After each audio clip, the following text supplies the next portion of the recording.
If you struggle with composition, there is one simple idea that can help you a lot. Make sure you are thinking about the proportions in your scene, and you include large, medium, and small shapes. If everything is the same size, the image feels boring. If you work on your proportions, suddenly your composition starts to breathe and is more interesting. Hey, this image took an hour and a half to paint, and in today's video I'm going to walk you through the whole process, from the first sketch all the way to the final painting. My name is Victor, I work as a concept artist, so let's get started.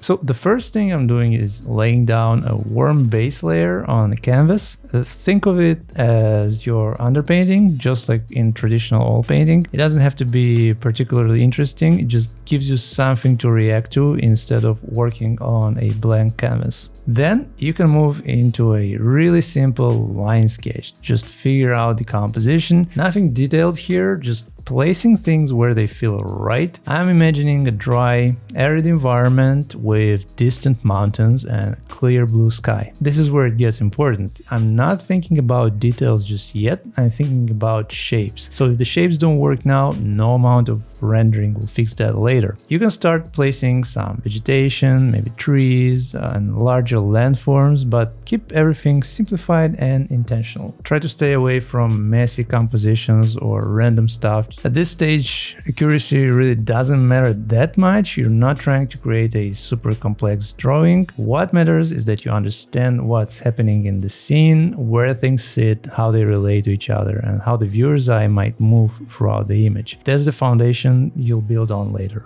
Next, if you're already okay with your line work sketch, you can jump into the background. This is actually one of the easiest ways to get momentum, and especially if you're feeling stuck. I start by blocking in the sky and the clouds because that immediately will give me a sense of lighting, and lighting is one of those things that influences everything else. And if you're aiming to paint just like this, I've designed a digital painting mastery program to take you from beginner to confident artist step by step. This isn't random tips or scattered tutorials, it's a structured roadmap that shows you exactly what to practice and in what order. You'll learn how to control values, light, and color so that your paintings finally look intentional and professional. No more guessing, no more getting stuck halfway through. If you're ready to see real improvement, then check the link below. After that, the process becomes very straightforward. You can start filling in all those shapes with flat colors. No shadows yet, no rendering, just local color. Think of it like coloring inside the lines, but with a bit more flexibility. And even though it feels simple, this step is doing a lot of heavy lifting, because if your composition doesn't really clearly here, it won't magically fix itself later on. Take your time with it, assess your shapes, your composition, the relation between them, and make sure that everything is visible, even if you squint your eyes, for example, or you move further away from the canvas. I sometimes use a brush with a little bit of texture to block things in, something that gives me variation and slightly rougher edges. It helps keep things feeling a bit more natural, especially for environments like this. You don't want everything to feel too smooth or artificial at this stage. While you're placing these shapes, constantly think back to that idea from the beginning. Large shapes like the mountains, medium shapes like the groups of trees, and smaller shapes like shrubs and ground detail. And there's something to watch for. Are your medium shapes actually medium, or are they just slightly smaller big shapes? That distinction matters a lot. At this stage, everything in your scene should be blocked in with flat values and basic color. So if you zoom out right now, the whole image should already be readable. If it's not, this is the best time to fix it. And then you can start adding some form. Now this is where things begin to feel more three-dimensional. So I begin introducing light and shadow. I lighten the mountains slightly, then start designing the shadow areas with a darker value. And instead of guessing, you can pick a clear lighting scenario. In this case, I'm imagining the light coming from the right. There's also a bit of storytelling here, maybe something in the foreground just out of the view is partially blocking that light. That idea alone can make the shadows feel more intentional, more interesting. Even if the viewer never knows why something looks the way it does, they'll feel that it makes sense. Now you can start shaping the shadows, but don't try to perfect them right away. This is just the first pass, and here's something a lot of people struggle with, knowing when not to overwork an area too early. You'll get another chance to refine it later, so don't worry about it for now. You can also start making decisions about color temperature here. That contrast between warm and cool will become more important as we build up the painting. Once you're happy with the shadow shapes, you can move on to the lit areas, and this is where you can really define the mood. Is it early morning light, soft and subtle, or warm, late afternoon glow? Even a small shift in color can can completely change the feeling of the scene. Using reference images, really important, and it's incredibly helpful. Not to copy exactly, but to understand how light behaves in similar situations. That way your choices feel grounded, even if the scene itself is imagined. Now, let's take a look at the clouds, start shaping them into interesting patterns, thinking about how they lead the viewer's eye a little bit. Clouds aren't just background decoration, they can actually support your composition if you use them intentionally. Even though they're soft, I should still treat them like three-dimensional forms.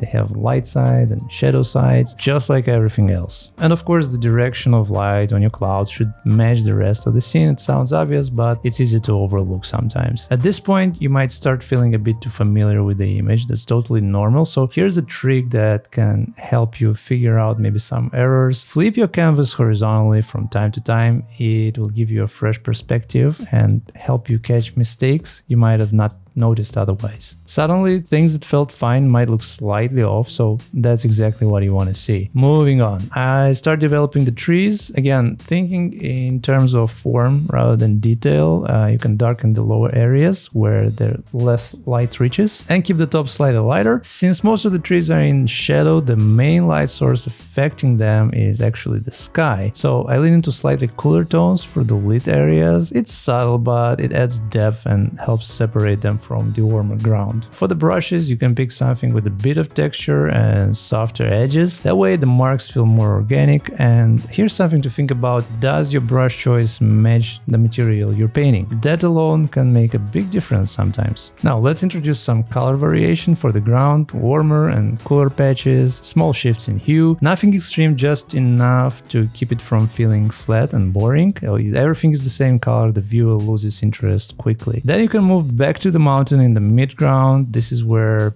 things start getting more detailed. You can add smaller shadow shapes, refine the transitions, slowly build up the texture. And here's where, some patience really pays off. Instead of jumping straight to the fine detail, you can layer information gradually, so each pass adds a bit more clarity. For the sunlit areas, I use texture brush strokes to suggest rocky surfaces. With some good references, you can create the illusion of complexity without painting every single rock. And that's essentially the goal. You don't have to describe everything. Instead, you can suggest and indicate some stuff. Now, the shadow side of the mountain needs attention too. Right now it's a bit flat, so I start adding darker accents where light doesn't reach at all. Cracks, downward facing planes, small variations in depth. There's also a subtle effect you can play with here. Sometimes parts of the surface can catch a bit of reflected light from the sky. Used sparingly, it can add a nice sense of realism.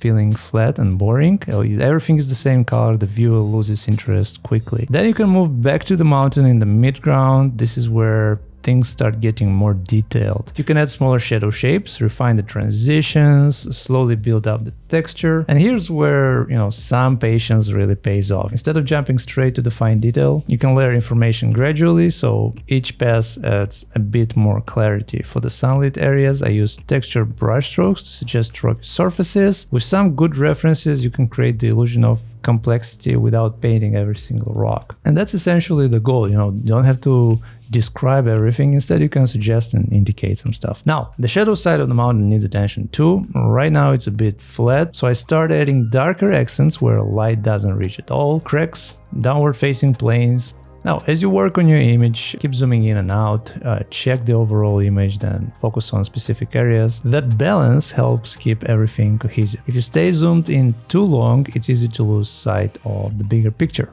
I'm also spending some time on the left mountain in the middle ground, adding some texture, suggesting some form, but not overworking it too much. Not every part of the painting needs the same level of detail, and that's something that can actually improve your composition if managed correctly. Then you can add a few finishing touches, small rocks, subtle highlights, maybe slight color adjustments. These are the details that help sell the image, but only because the foundation is already solid. Finally, you can refine the edges. Edge control is one of those things that can quietly elevate your painting. Some edges stay soft, others get sharper.